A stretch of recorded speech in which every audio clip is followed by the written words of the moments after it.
has been affected by this. And we just want to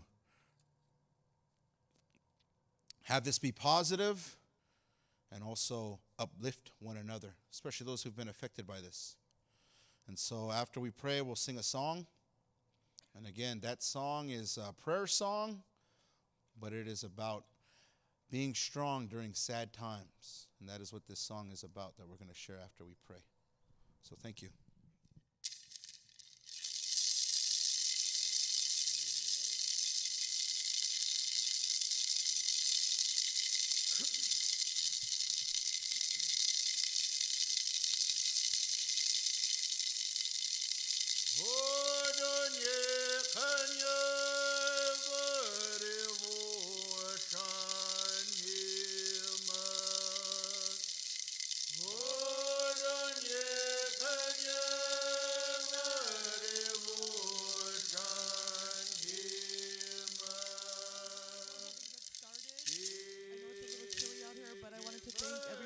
Coming out this morning. It means a lot to us as a department, our community, and I know the family of Emily Pike, as well as our own community members from Gila River Indian community who are currently still missing or have been murdered, and we're mourning their loss still. We wanted to have this gathering today not only to show our support for the family of Emily Pike, but to also show our support, our continued support for all those indigenous people who are currently missing or who have been murdered within all Native communities throughout the country. And I know those of you who are from Gila River, we mourn our own community members who are missing, who have been missing for many years, and we don't know where they are, and those who have been found and unfortunately were not alive. We mourn that loss too. Even if it happened 10, 15 years ago, we're still mourning that loss as if it happened yesterday. So we wanted to have this gathering to show support for everybody who's going through a loss of a loved one, who doesn't know where their loved one is, who needs strength and support from their fellow community members to help get them through these trying times. And time seems like they're getting more and more trying for Indigenous people lately. And there's a lot that we're going through, a lot that we have been through as a people, and a lot that we're continue to go through. But I think one thing that always stands out about us is our resiliency as a people, as a community. And just seeing everybody show up here today, I think that shows that continued resiliency and strength of our Native people. So thank you so much for coming out today.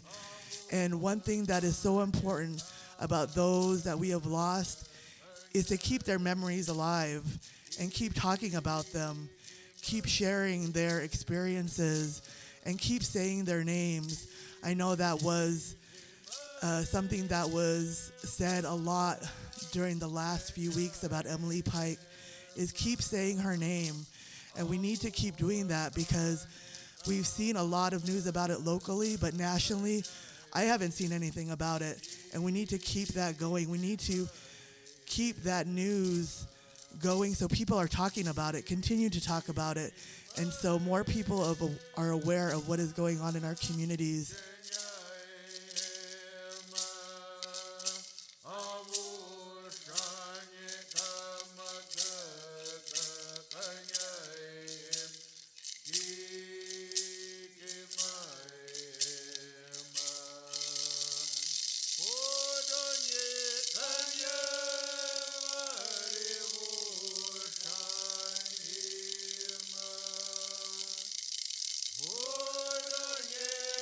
Yeah.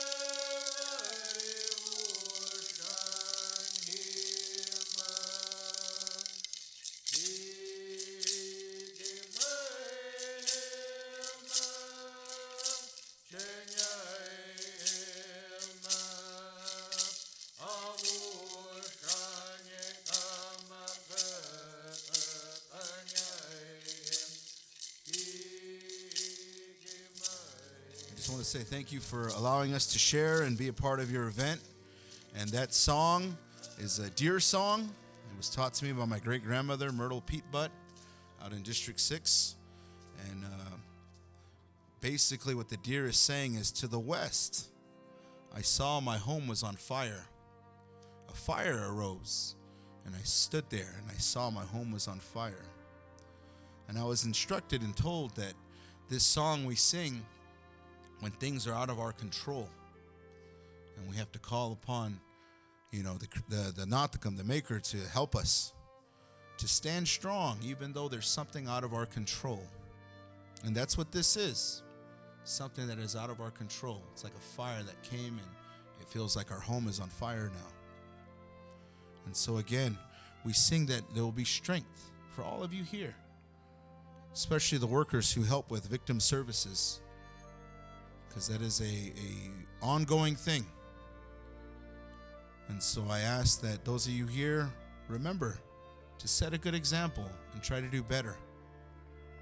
Take care of our little ones and raise them in a good way.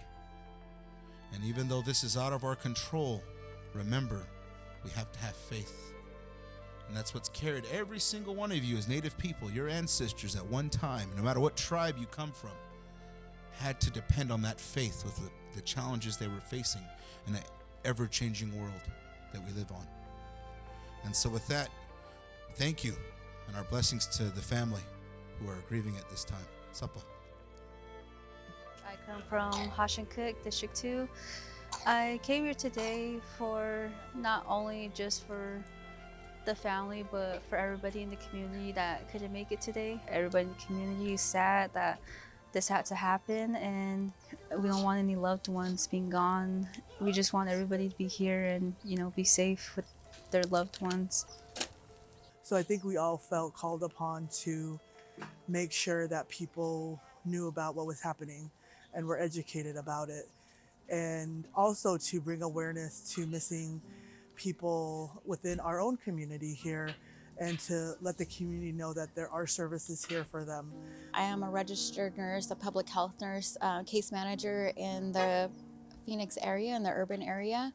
I work at Native Health, and we address interpersonal violence in the Native community that's affected in the Phoenix area. We work with victims, survivors of domestic violence, sexual assault, trafficking, and families that are looking for missing loved ones, including like the sober living home crisis. I do want to say that we've been working diligently with the community up there, people that knew Emily, went to school with her, and also the rest of the community that has been affected.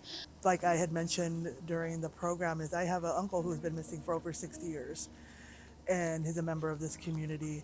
And I know there's so many people that have missing people, and they don't know how to go about what to do, how to find them, who to report.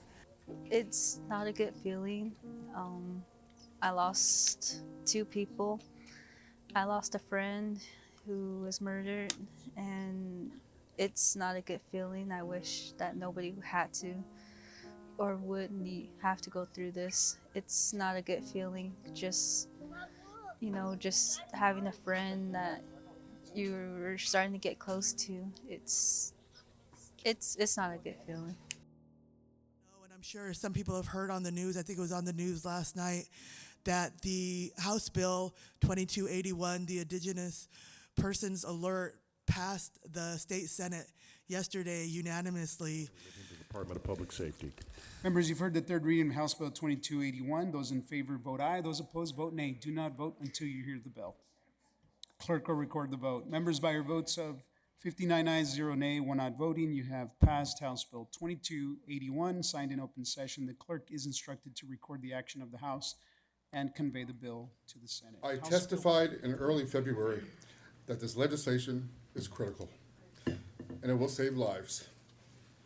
But little did I know at that time, Emily Pike, a 14-year-old member of the San Carlos Apache tribe, had been missing for weeks. She was found brutally murdered 9 days after that testimony. I can't help but think, what if this law was in place early? Would Emily be alive today? We must act, and initiating the Amber Alert system has been highly effective in Arizona and across the nation, Mr. Chair and members of the committee, and I believe it is a needed tool to be deployed for the indigenous community as well. Now, this legislation is modeled after that system, but will serve the purpose of specifically alerting the public to an endangered person, including a member of Arizona's native population who have been reported missing under unexplained or suspicious circumstances. Now, according to the National Missing and Unidentified Person Systems at the Department of Justice, Arizona has consistently been ranked third in the number of missing and murdered Native individuals throughout the country. Native women are 10 times more likely to be found murdered than any other population.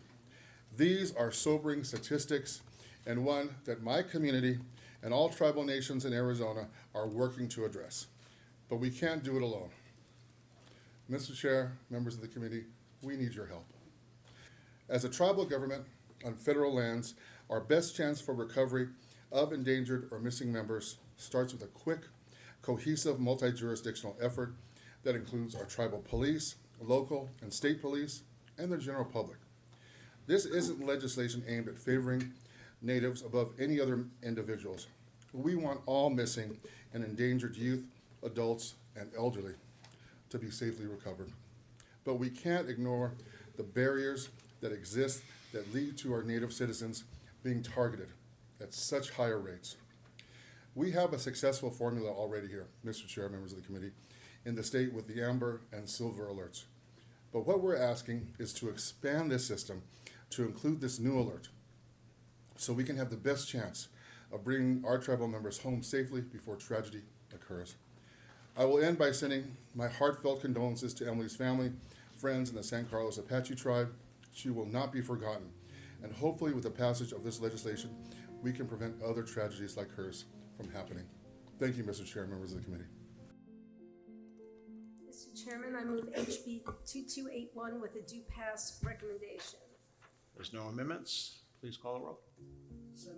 I vote aye and look forward to having a floor amendment that will perfect this piece of legislation. So thank you very much. This is so important. I represent Tohono O'odham, Kokopah, Parsacochan, Pasagyaki, and this is a problem that happens all too frequently. Yes. Very important that we look at ways to help all people. And I know that this is going to help, and I'm looking forward to working together and making this a win-win for the state of Arizona and especially our missing indigenous people. And I vote aye. I do vote aye. Obviously, I represent a great portion of the Gila River Indian community, as well as Ak-Chin and a few villages of the Tohono O'odham Nation. So I understand why this bill is necessary. I think also what's unsaid here is, and I think the governor hit on it briefly in his comments, is the cooperation that's needed.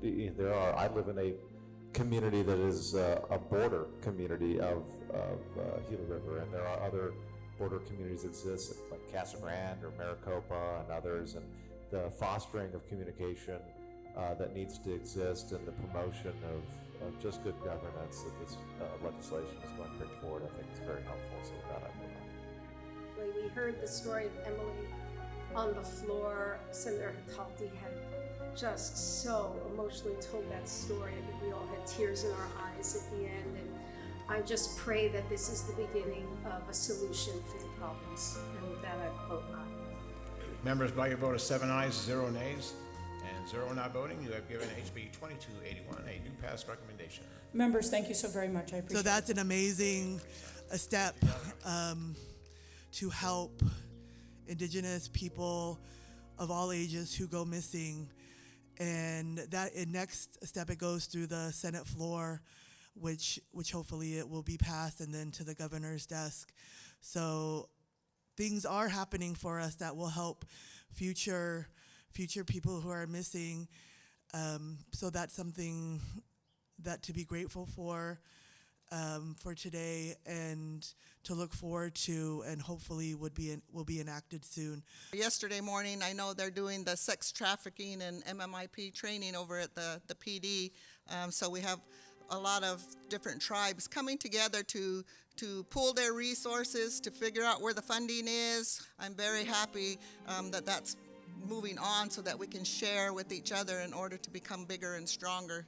As police officer, these are the calls that we never want to respond to. These are the calls that stay with us after we get off our shift and go home and things. We take an oath to protect and serve, and when life is taken too soon, we also feel that loss deeply. We share the sorrow. We stand with Emily's family, friends, San Carlos Apache tribe, and wanting to see that justice is served. This is only bringing forward how important and how much advocacy is needed for what is happening. So speak up, say something. The minute you see something, you know of something, please report it. So there's always been a misconception that there is a waiting period for somebody to be reported missing. And I want to reiterate today that that is not the case. If somebody is missing and you have information on that missing person, go to your police department, go to your local police department, report those individuals missing. There's no waiting period for that. So Amber Alert has certain criterias, and you have to meet each of those criterias to issue an Amber Alert. And we can't issue it. We have to go through the Arizona Department of Public Safety to make that notice go out. And a lot of times we can't get to those criterias and meet all those criterias.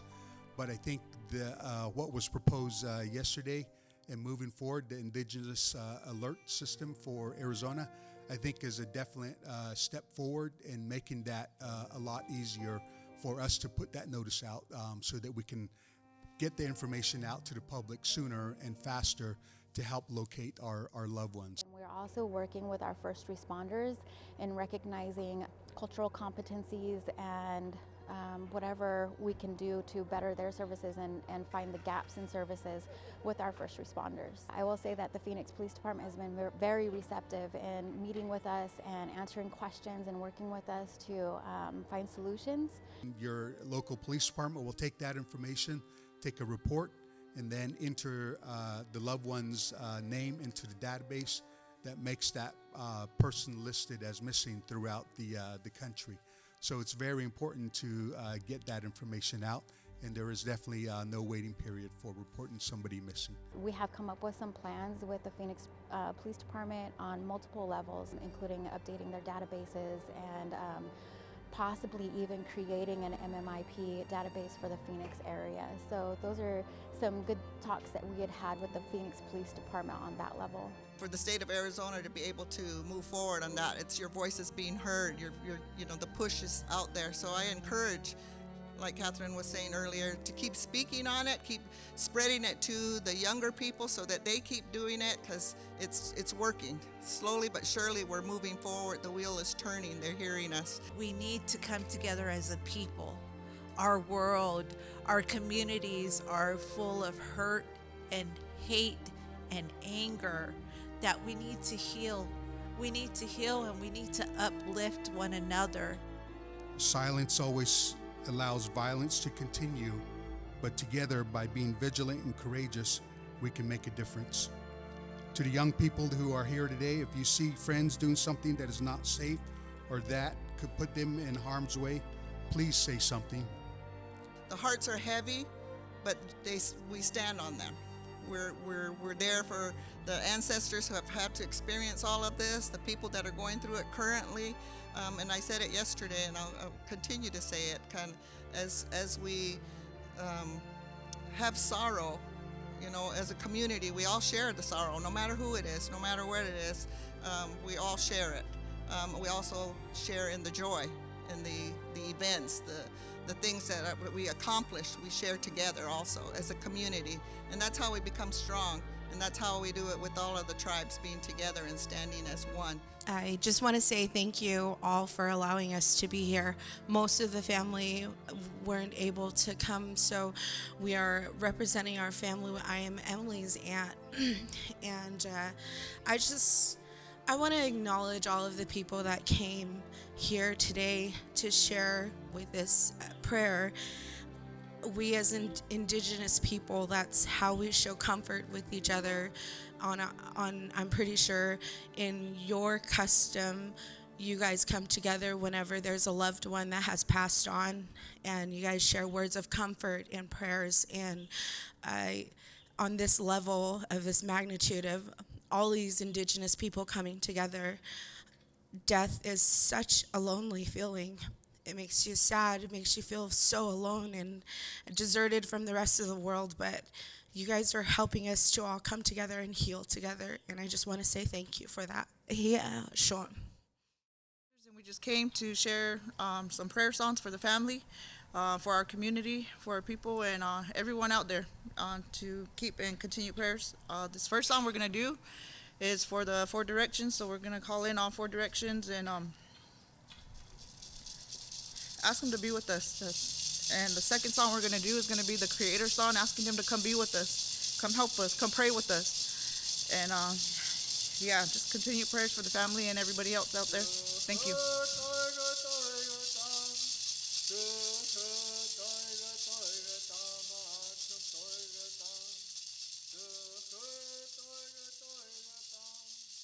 Over 30 years ago, I lost my brother to violence.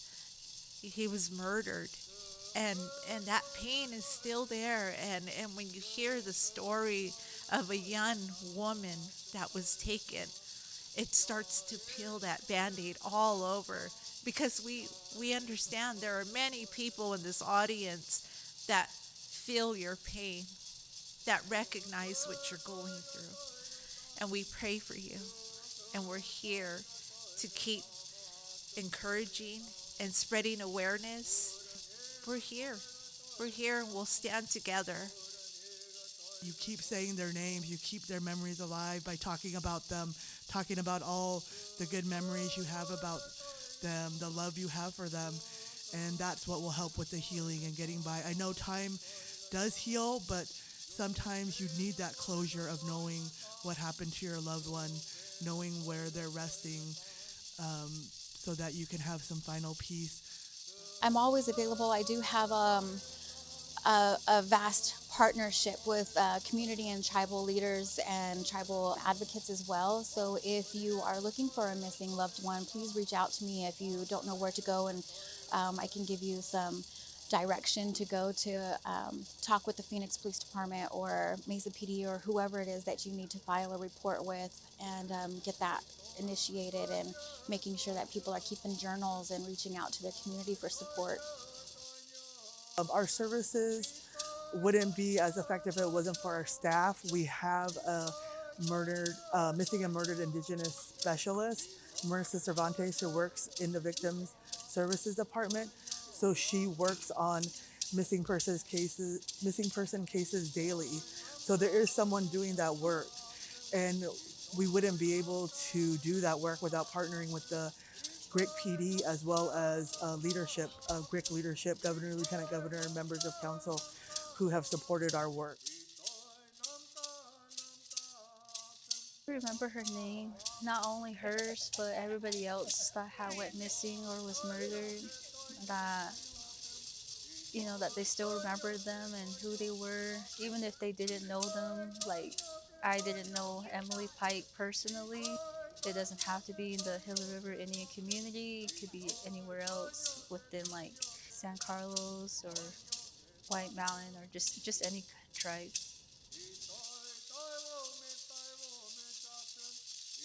Thank you for all who came out today.